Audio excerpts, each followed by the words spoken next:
Story that we first brought you last month, California will now become the first state to offer free health care to illegal immigrants in the state of California. Under Democratic Governor Gavin Newsom, state lawmakers reached an agreement to provide coverage to adults aged 19 through 25. Once approved by the state legislature, nearly 90,000 people will receive the benefit at a cost of nearly $100 million per year to the state of California. So also developing tonight, Congresswoman Rashida Tlaib pitching a plan to fight poverty and income inequality with cash. The freshman Democrat introduced the, quote, Livable Incomes for Families Plus Act. It would give between $3,000 and $6,000 per year to all low-income and middle-class Americans, including a full cash payout for those with no income at all. Here now, Republican Congressman Dan Crenshaw, a member of the House Budget Committee. Congressman, welcome. Good to have you here this evening. Good to be with you. First, your reaction to the California plan to cover people who are in their state illegally. Well, it's immoral and it's not fair to the taxpayers living there who have been paying their taxes and would like to see their money go to services and good governance from California. I mean, it's not a sustainable proposition, and it also creates a magnet for more illegal immigration.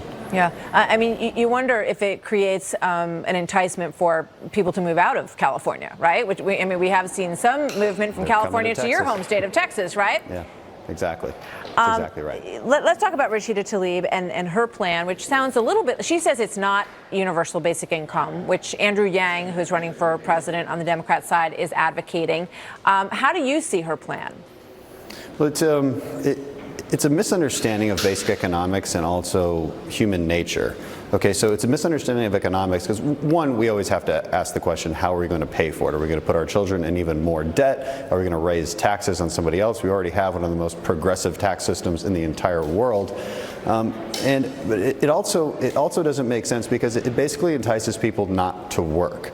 Okay, if you're making $49,000 a year, then you're going to have an incentive not to take that extra job or extra promotion because you're going to lose your benefits. It is not a smart or efficient way to do welfare policy. A better way is earn income tax credits or work requirements for able-bodied people to receive welfare that encourages them to actually get a job and to keep working and to promote themselves, okay, to actually be self-reliant. That would be the moral thing to do.